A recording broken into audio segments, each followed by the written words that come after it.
This should be a year of celebration. Nintendo turned 125 years old this year. That's 5/4 of a century. That's a long time.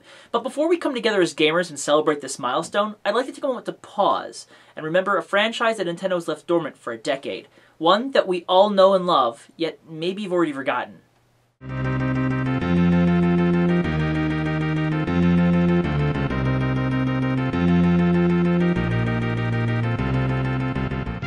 The futuristic racing franchise F-Zero saw its last major game release in 2004, both in America and in Japan, and since then the series has been in hibernation. Honestly, who can blame Nintendo? The series had such a strong start, and despite attempts to build upon it, the sales just dwindled away. But regardless, let us take a moment to remember F-Zero's history as we look back, 10 years into its slumber. F-Zero came about from Nintendo's newly formed Entertainment Analysis and Development Division, that is, Nintendo EAD. Comprised of Shigeru Miyamoto's R&D 4 and members of the other three groups, EAD was given 15 months to produce the Super Nintendo's launch lineup, which included Super Mario World, Pilotwings, SimCity, and, of course, F-Zero. Directed by Kazunoubu Shimizu and design led by Takaya Imamura, F-Zero was completed and finally released in America at Super Nintendo's launch, August 23, 1991. F-Zero's most significant element was its display of the Super Nintendo's Mode 7 graphics, which is actually its 8th graphical mode. It starts at 0. This graphic rendering technique allowed full tracks to be laid out beneath the racers without having to draw the racetrack one segment at a time. Outside of that, F-Zero stands out for its unique world which Nintendo had created. F-Zero takes place in the far-flung future, and pits players in a mad dash through airborne tracks. F-Zero has 4 vehicles to choose from, each with their own unique racer. Blue Falcon, piloted by none other than the bounty hunter Captain Falcon, Golden Fox, piloted by Dr. Stewart, Wild Goose, piloted by rumored hitman Pico, and Fire Stingray, piloted by Samurai Goro, leader of a band of thieves and Captain Falcon's rival. The game even had a comic to help develop lore around these characters, or more specifically, Captain Falcon. The game is fairly basic as far as modes go. Players can either race in Grand Prix or practice in 7 of the game's 15 tracks. The goal of each race is to get through 5 laps without being eliminated. Starting at 30 racers, the game eliminates a set number with each lap, until the final lap in which the player must get within the top 3.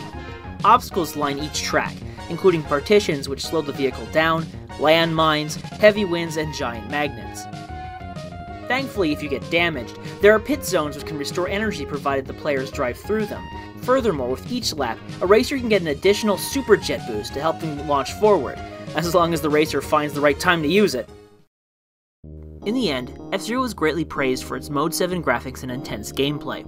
Although the game did not have a multiplayer mode to speak of, the game itself was quick and easy to pick up and play.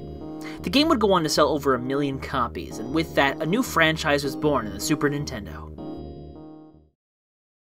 While Nintendo continually built on the Super Nintendo, it decided to develop a new handheld, and what better way to show off new hardware than a game series which had perfectly shown off the previous one. Unfortunately, that new handheld was the Virtual Boy, which released 1995 to tepid response. First announced at E3 1996, a Virtual Boy spin-off was announced for F-Zero, called G-Zero, or later, Zero Racers. In it, players would control one of 4 vehicles, Falcon, Stingray, Goose, and I can't believe this is what it says, but origami. With these vehicles, players would rush through tight, 3-dimensional corridors and race for first place. Whether or not the game was good, the Virtual Boy's poor sales eventually led to its cancellation, which left F-Zero fans waiting for more. With the cancellation of Zero Racer, the next iteration of F-Zero would release again on Super Nintendo, but not in the traditional way.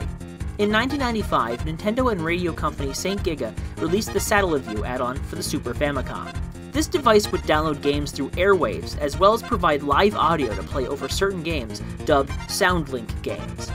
BS F-Zero Grand Prix was one of those SoundLink games, and it aired over 4 weeks from December to January 1997. Each game session had players race through familiar and not so familiar stages with brand new vehicles while voiceovers and live music played over the matches. In these races, players chose a difficulty and vehicle before being asked to race through particular tracks for the fastest time. That August, BS F-Zero Grand Prix 2 released over 2 weeks, showing those same 4 new vehicles along with a cup's worth of new tracks garnered from those broadcasts. BSF-Zero 2 was even slated to be released stateside as marked by Nintendo Power, but it never came, as the Nintendo 64 was already out to the masses, and a bigger F-Zero release was on its way.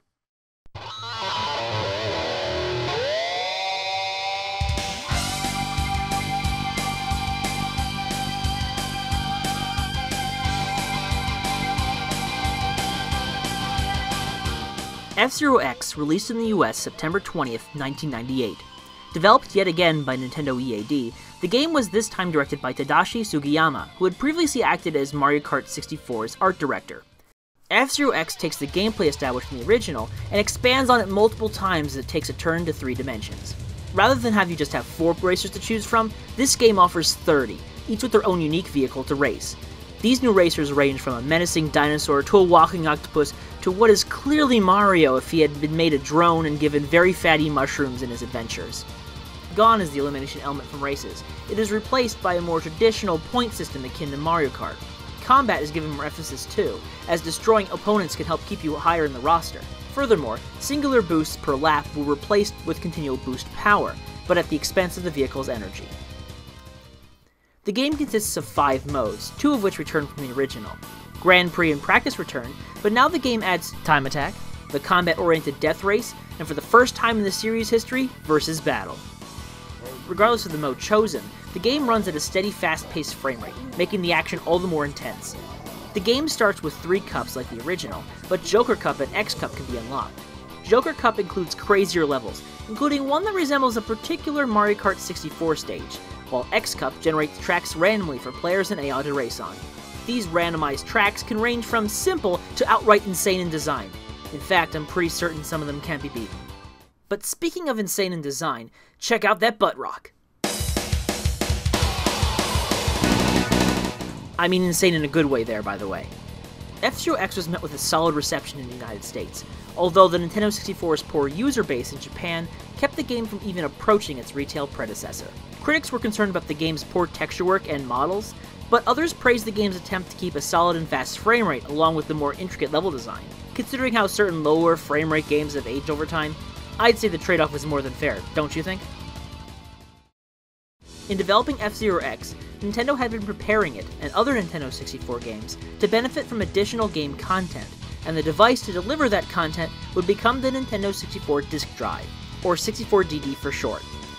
The 64DD launched officially in Japan on December 1st, 1999. Unfortunately, the 64DD had done so poorly in Japan that the device would be discontinued in a year's time. The only expansion pack to make it would be F-Zero X Expansion Kit, which released April 21st, 2000. F-Zero X Expansion Kit adds an additional 2 cups to F-Zero X. The game also allows players to create up to 100 different tracks using an in-game editor, as well as develop their own vehicles to ride too. However, because of the 64DD's failure, it was never brought outside of Japan. While F-Zero X Expansion Kit was releasing, Nintendo was creating a new subsidiary to bring out the next title in the F-Zero franchise. ND Cube was founded in March 2000 in a collaboration between Nintendo and advertising firm Dentsu, and the developer was tasked to continue work on the F-Zero franchise. The company's first release would come on the GameBoy Advance, F-Zero Maximum Velocity, which launched alongside the handheld in June 2001. F-Zero X Maximum Velocity returns to the classic gameplay of the original F-Zero games, but it puts it into a handheld for the first time. Taking place 25 years after the previous games, a number of new racers have joined the dangerous circuit for fame and fortune. Initially, the game only has 4 vehicles: Hot Violet, Fireball, JB Crystal, and Wind Walker. Over time, you can unlock other racers, including the supposed son of Captain Falcon himself. Locations have been changed from the classic locations to new, unique ones, and the game starts with only 3 cups, but a 4th can be unlocked after completing the other 3. The game also offers a new championship mode, which allows you to race one-on-one in a special track. The game also has multiplayer if you have a few Game Boy Advances lying around, making it the first 2D-based F-Zero game to feature multiplayer in any way. Maximum Velocity received a good amount of sales and positive reception when it came out, particularly as it showed off what the Game Boy Advance could do. Despite the reception of Maximum Velocity, however, ND Cube would not be tasked with making an F-Zero game on console. Instead, ND Cube would produce the obscure futuristic racing game Tube Slider, published by NEC Interchannel. While nobody has entirely confirmed what happened, one might believe the next title's existence is what led to Tube Slider coming out, instead of becoming the next F-Zero. In 2002, Nintendo formally announced Triforce, an arcade board which would easily be portable to GameCube. This would lead to projects like Star Fox Assault from Namco Bandai's Ace team, but more importantly, Nintendo would work with Sega's Amusement Vision to create F-Zero GX, which released August 25th, 2003. GX is arguably the most ambitious game in the F-Zero franchise, with more tracks, modes, and racers than any game before it. The game has a full-blown story mode following Captain Falcon as he tries to thwart Black Shadow's plans and win the F-Zero Grand Prix along the way. This story mode not only introduces more characters, but it also helps flesh out the characters, even if a little, which certainly helps with the world's lore. Besides the story mode, the game features 4 cups to race on, each with 5 intense racetracks. As if F-Zero GX wasn't ambitious enough, the game comes complete with a full character roster breakdown, including character bios, theme songs, and even little unlockable videos for each character. Heck, after each cup, there's an interview with the character you're playing as. This game is really fleshed out. I'd love to ride in that kind of machine just once in my life. F-Zero GX may have been one of the biggest console games in the F-Zero franchise, but it is also the first F-Zero game on arcades. F-Zero and Sega released F-Zero AX alongside GX to share new racers, tracks, and customizable vehicles for use in between games. It seems Sega had at least some say in what the characters were too. I mean, who else would make a character similar to Crazy Taxi of all things in it? Between an arcade experience and a content-dense game like none before, GX and AX together look to be the pinnacle of the F-Zero franchise. It is a shame, then, that the game failed to meet expectations. Despite the positive critical and fan reception, the game did not sell as well as Nintendo anticipated. But there was still another plan for F-Zero in the works, even as AX and GX released. After F-Zero GX released, Nintendo decided to take the series in a direction it had taken Kirby to improve its image: release an anime. This anime, dubbed F-Zero GP Legend Stateside, was developed by Ashi Productions and ran from 2003 through 2004 across 2 seasons. The series stars newcomer Rick Wheeler, a racer and detective from 200 years in the past, who was brought back from cryogenic sleep to help stop the forces of evil from winning F-Zero and completing their nefarious plans. The anime was brought to America via 4Kids Entertainment, but despite its attempts to latch onto the market, the series only aired 15 translated episodes. With the anime dead in America, it's no surprise that when an anime-based game released in 2004, attention was not on it. F-Zero GP Legend released in the United States in September 2004. This is the first F-Zero game developed by small developer Suzak, whose first game with Nintendo starred NHK mascot Domokun in a number of mini-games. F-Zero GP Legend has a number of new modes when compared to its GameBoy Advance predecessor. The game has a story mode with 8 different storylines to follow, from Rick Wheeler to Captain Falcon to Samurai Goro. And when it comes to racing in Grand Prix mode, the game offers 34 different racers, 4 coming from the anime itself. GP Legend also introduces Zero Test, in which players go through a series of short challenges with a limited time frame.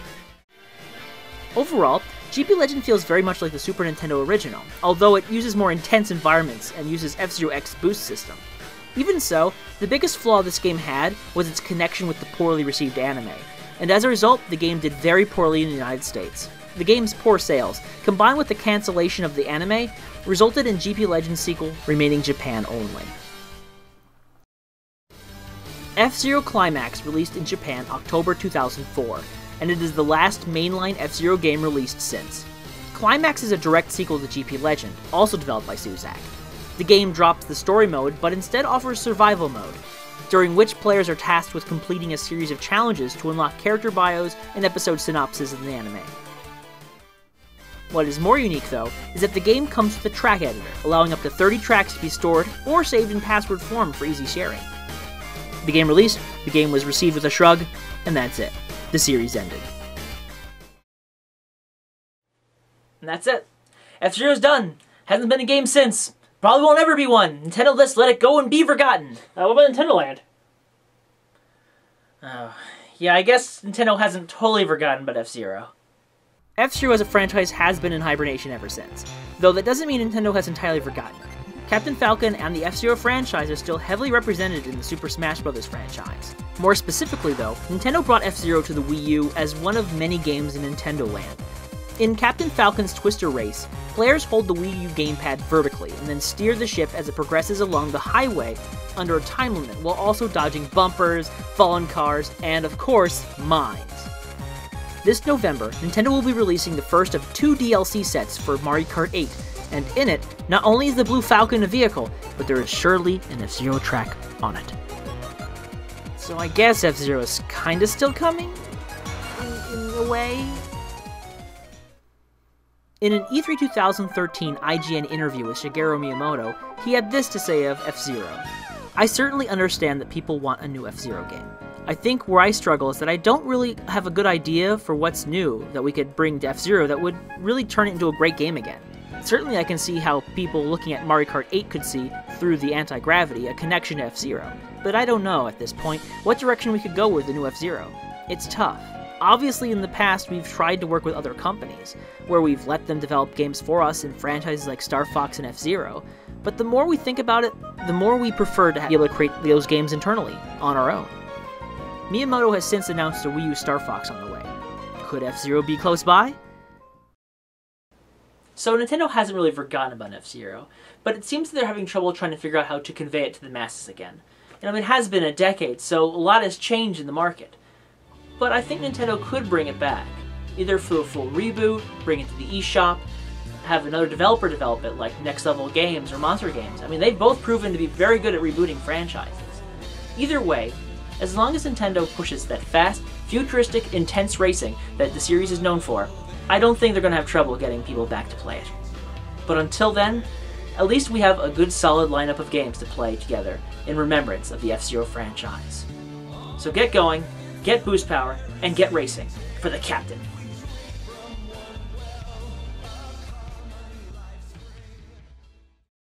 Hey everyone, Alex here. Thanks a lot for watching the F-Zero retrospective. It was a lot of work to make, but it was also a lot of fun. What are your favorite F-Zero memories? Let us know in the comments below. If you're a fan of retrospectives, we made one for Kirby about 2 years ago. You can check it out in the link above. If you like Nintendo games and you want to see more videos like this one, I recommend checking out Nintendo War Report TV. That channel is already full of lots of retrospectives, including a look through Nintendo's old gamepads, and a look through Rare's Nintendo 64 output. There's also other videos, including exclusive gameplay footage of upcoming Nintendo games. If you want to see more videos made by us, check out Third Rate Minion. There you'll see not only the videos made here, but you'll also see a number of other oddball videos out there. So what are you doing here? Get clicking or go gaming!